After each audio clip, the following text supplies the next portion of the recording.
बिस्मिल्लाहिर्रहमानिर्रहीम अल्हम्दुलिल्लाहि रब्बिल आलमीन। दोस्तों, पिछले सेशन में हमने वो ऑफेंसेस जो कमिट हो जाते हैं बाय पुलिस ऑफिसर्स या ये कि जो पुलिस आर्डर 2002 है उसमें जो है chapter 17 offences by and punishments for police officers discuss किए हमने। और इसी तरह जो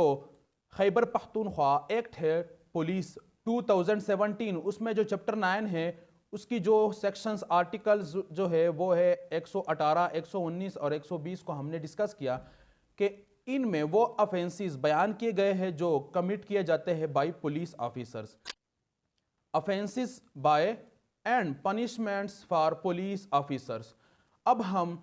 इसके बारे में डिस्कस करेंगे कि ये ऑफेंसेस जो है वो कॉग्निजेबल है या नॉन कॉग्निजेबल है। तो हमारे सामने केस ला है, प्रेसिडेंट है, उसकी जो साइटेशन है 2021 PCRLJ पेज जो है 1779 लाहौर हाई कोर्ट की जजमेंट है। इसमें कैटेगोरिकली मेंशन किया गया है जो पैरा बी है, direction of ex officio justice of peace was termed as direction issued by a competent authority, order of competent authority to the police to act in accordance with the law or follow direction of law could not be deflected in any way. Therefore, any violation or disobedience on the part of the police would render them liable to penal action. Such penal action was couched as offences under Article 155 subsection 1 class C and D of the Police Order 2002 and Section 166 of PPC।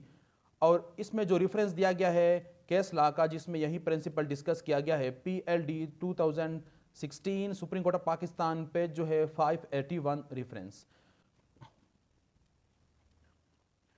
तो इस case law का जो para B है इसमें categorically mention किया गया है कि जस्टिस ऑफ पीस जिसको इख्तियारात मिले हैं CRPC की जो प्रोविजन सेक्शन है 22A या 22B उनके तहत यानी अमूमन 22A 6 के तहत वो डायरेक्शन जारी करते हैं। मिसाल के तौर पर रजिस्ट्रेशन ऑफ FIR के FIR रजिस्टर करो। अब इस तरह जो डायरेक्शंस है या जो ऑर्डर्स है वो पुलिस वाले ओबे नहीं करते हैं तो इस सूरत हाल में वो पिनल एक्शन के क्या होंगे, लायबल होंगे, यानी उसके खिलाफ क्रिमिनल प्रोसिक्यूशन होगी। और इसको जो डिस्कस किया गया है या इसको इंट्रोड्यूस किया गया है आर्टिकल 155 जो है पुलिस आर्डर 2002 और सेक्शन 166 ऑफ PPC। और हम इसको पढ़ चुके हैं कि जो 155 है इसकी जो सेक्शन सब सेक्शन 1 है और क्लास C और D में बयान किया गया है कि police officers orders rule regulation को ओबे नहीं करते हैं या वायलेट करते हैं या निगलेक्ट करते हैं या ड्यूटी को ओबे नहीं करते, ड्यूटी की वायलेशन करते हैं तो इस सूरत हाल में उसके खिलाफ क्रिमिनल प्रोसिक्यूशन होगी और मुकदमा दर्ज किया जाएगा। अब इसमें जो है वो आर्डर जारी किए गए हैं, डायरेक्शन दिए गए हैं बाय जस्टिस ऑफ पीस के और वो कॉम्पिटेंट अथॉरिटी है और उसके आर्डर ओबे नहीं हुए हैं तो उसने जो अब FIR दर्ज करने की हुक्म दी है वो वैलिड है। इसके बाद जो पैरा सी है हेड नोट का criminal procedure code 1898 section 22A and 22B ये provision of law justice of piece के जो है पावर्स और उसके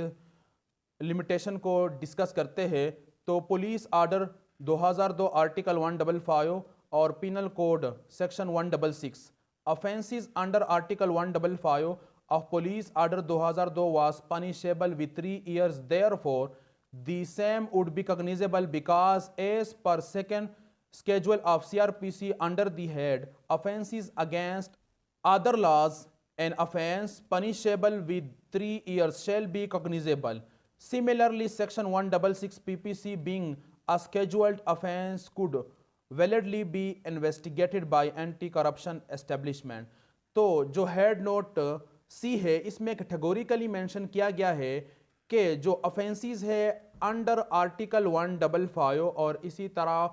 156 और 157 ऑफ पुलिस आर्डर 2002 और इसी को हम अप्लाई कर सकते हैं जो police act 2017 KPK Khyber Pakhtunkhwa है उसकी जो चैप्टर 9 है सेक्शन 118, 119, 120 वो प्रोविजंस या ऑफेंसेस ऑफ लॉ जो है वो क्या है, कॉग्निजेबल है, क्योंकि उनकी जो पनिशमेंट है वो 3 इयर्स है या उससे अबाव है। और जहां पर स्पेशल लॉ साइलेंट होती है वहां पर जनरल लॉ जो है सीआरपीसी वो लागू होती है। तो सीआरपीसी जो है उसमें कैटेगोरिकली जो schedule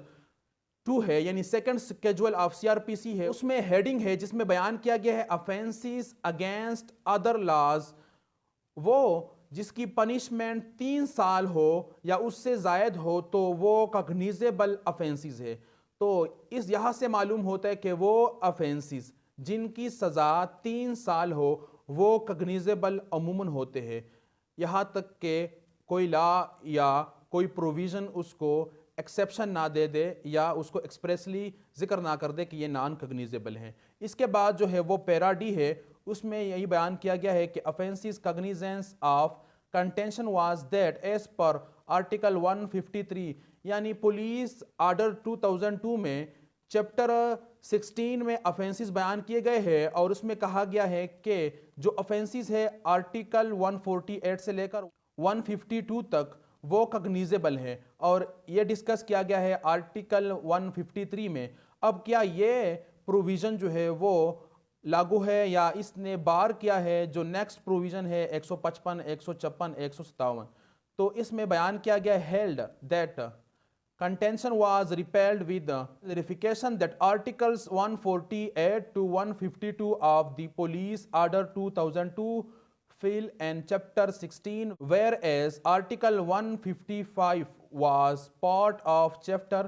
17 of police order 2002 which specifically dealt with the offences committed by police officers, and chapter 16 had no overriding effect on any other provision of police order।